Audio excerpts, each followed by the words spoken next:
How do you think we move forward? Like, what is the solution here for there to be freedom, liberation, and peace for the people of Palestine? Um, yeah, that is such a hard question that many people have been trying to answer for many years. The solution is peace, love, and unity, and that's it. Unfortunately, in the world, there are people who are greedy and people who are looking out for their own interests, and they don't want to stop that. So, what do we do besides, hey guys, please stop, please stop, please stop? I mean, like at my uni, there was the encampments and stuff, and that was a kind of action that sort of had some impact, of course. And like shout out to the students for doing that. But like, at the end of the day, you still have these people in positions where they need to protect their investments and whatever and all of these things. And man, in times of war, bro, the most lucrative, stocks, it's like, get onto that like wave as it's riding, going to the moon. So that's really like the core of it. It's that greed, it's that that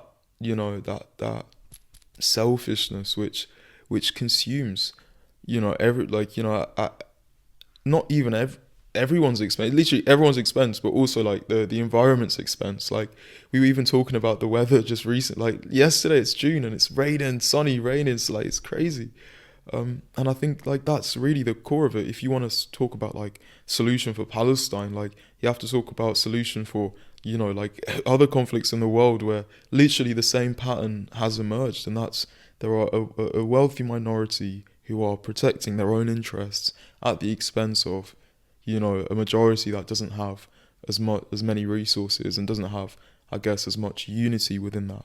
It's a very tight circle, and it's been like that. And man, some people, I hear they have so much money. I mean, I'm in circles where like I guess I know these people and stuff, and like the only thing they say is, but I'm not even rich. Like this other guy is richer than me, or he's richer than me, and it always just goes up. I remember someone telling me, I can't believe there's people with less than 5K in their account, and I'm like, what? Like, and the next thing he's like, oh yeah, I'm going like going to ski over the weekend as well. So really and truly, there are people here who can't eat, people here dealing with a cost of living crisis, people who can't like heat their homes, etc. And then you have people out here who are literally like spending their money on, like crazy things that they don't even need, like a golden steak, Someone like dreams of even eating that, brother. We could even do like qurbani, bro. We could even do it for like this Eid in Gaza, because bro, one sheep is 1,500, So it's like dollars. So it's like there's just a great inequality in what's available, and that's because there are people who have exploited, majority third, not third world, but like majority global south countries, and now this is the result of it, and it's just always been like that, taking our resources. I watched this French documentary about the pirates.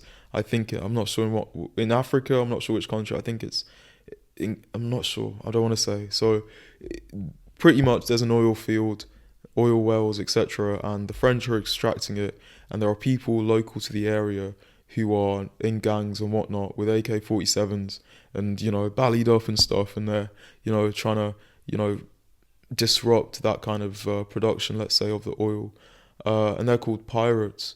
Um, and I'm thinking to myself, like, of course, obviously, their use of violence and whatnot is not justified, but it's like, bro, like how the French got there in the first place was through means of violence, and so, like if you want to talk about how the world system is run by the monopoly of violence, and then you talk about how like someone who lives local to this bank of gold and doesn't even get a drip of it, how they kind of maybe even get like a little bit jealous, let's say. Like how can you not expect that? It's so weird. It's funny how that language is used, and how the moral superiority of the this kind of the extractive state almost, like it's so like transparently like see through now that it's just double standards. you know I don't think, if anything, that we can even pretend to live in that kind of world of that language even stands anymore. So you talk about in the past 8 months what's changed. It's almost like that kind of illusion almost has been lifted, and it has been for however many years. That kind of maybe Western moral superiority. There are so many like loopholes that you can see now. It's just Yeah. I think it's been unveiled more clearly during these past 8 months than it ever has been before. And the craziest part is like everything you just mentioned. If someone was watching a film, they're always on the side of the resistance, and then they understand it, whether that's Star Wars, whether it's Hunger Games, that Dune film. The resistance to them in films, it always makes so much sense. But now you put it in real life, and they have their own personal biases and things that they might have to risk for the underprivileged to come up a little bit, and then no one understands it. Then there's always a reason to why those people are like barbarians and savages and we're civilized. I don't understand how just like even a little bit of self-reflection when they're watching something like that would get them to understand, but I think they don't want to. They want to live in that ignorance a little bit, because then if it goes on, like, it's not really your fault. Yeah, they can't bear the guilt. Even like Hitler's journals, like the one second to him, Goering, all of them, they didn't take any accountability that we were just blindly following Hitler. He had the wheel. But you guys help Hitler get that power, and it's just this dissociation, like just to protect their moral integrity and their soul and spirit. But you're just as complicit. Yeah, I mean, God literally says, when the people are chucked in the hellfire, they'll literally say, hey, it was him. He was the reason why I did that. And God will say no. And not even God, like the person that you point at will say, no, I didn't make you do it. So even Hitler will say to them as well, to his generals, he will say to them, I wasn't the reason, I didn't force you to do it. You were the reason you did it, and you have to basically face your own punishment for your own actions. So, do you know what's crazy? Like, I think I'm really actually kind of like grateful to a certain extent. Obviously, despite what's happened, that my connection, I think, with God has become much stronger as well. That faith in Iman. When you're in that moment of kind of being lost and not knowing what direction to go, I'm really grateful that God kind of gave me a kind of a rope to hang on to. So like there's no kind of qualms regarding like what the justice that they'll receive for what they do, and every individual is responsible for their own actions. I'd rather die than kill a child. When and how did that happen, that your connection with God, like, one would only assume that based on the suffering that's going on, that their faith would weaken. They would question God, where are you? In such times, how did your faith get stronger? I think there has to be a bedrock already like there. So my foundation is already there. So my childhood growing up and whatnot, like I had parents who with a religious background that made sure that I was educated regarding the religion. At the same time, when it comes to religion, part of it is you have to explore, you have to doubt, a lot of what you actually think and whatever. And obviously, when you doubt and you question and you explore, the only really conclusion that you can come to is that God was right all along. And that's what I kind of came to. I feel like I spent 4 years in London sort of kind of questioning, debating. Obviously, I did like philosophy or whatnot. I did PPE for like my undergrad. And a lot of that was kind of thinking and pondering. And so a lot of my value system growing up was based on, getting a good job here, maybe working for the BBC, all of these things. And really and truly, I kind of saw I looked up to an extent, sort of a lifestyle here and whatnot. But, when I saw sort of like there was no hope necessarily, even in terms of making, we can't rely on humans. You can't depend on an individual and whatnot. Like, I don't know, like, it's there. I don't know. It's there. You can't describe. You just take the step, and you have to just go with it, and you'll get carried. But I'd never say that there was like kind of a like finding almost like a connection. Like I'd say it was always there, and it's always still there. But even in terms of like your actions, your day to day, like your your routine and your commitment and consistency, not being lazy, for example, is an important rule. Like it's not just about just looking or having a beard or whatever to say that I'm a Muslim. It's about obviously the 5 pillars of getting getting your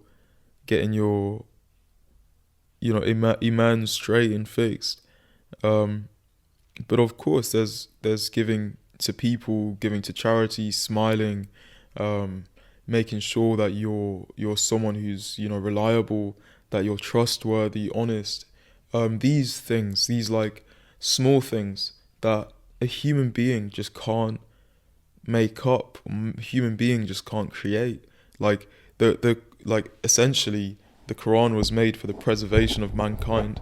And what does that mean? I mean, like, you're here as a human being in your limited life of 60, 70, 80 years maybe, and all of your thoughts, essentially, no matter how long term you try to build, compared to human civilization, if you think about the kind of development sort of over time, your actions and whatnot, like, could deeply affect that sort of trajectory. And so there's no human being that has the foresight to kind of give the best way of having a healthy society over a long period of time. It has to be something that's beyond humanity. It has to be the creator that's telling me how I should live my life and how I should return and whatnot.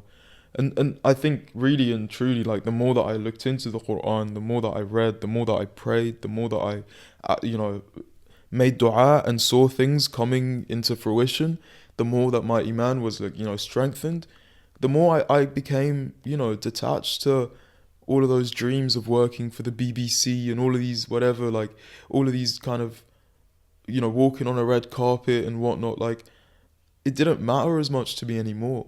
And when that happened, when I actually felt like I was, using tawakkul, tawakkul, kind of almost like going, putting your faith fully in Allah as you're embarking on your journey. It's kind of like, regardless of any obstacle, Allah will carry me through. When I started using that tawakkul, a lot of what I was actually wanting and desiring and all of these things started to fall into my lap.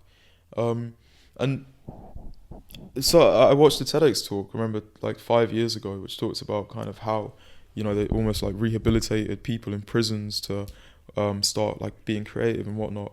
And the first step was to forego the conclusion, to kind of not think about being on a red carpet, to not think about accepting an award, just to think about what you're doing right now, and how you can be the best at it right now.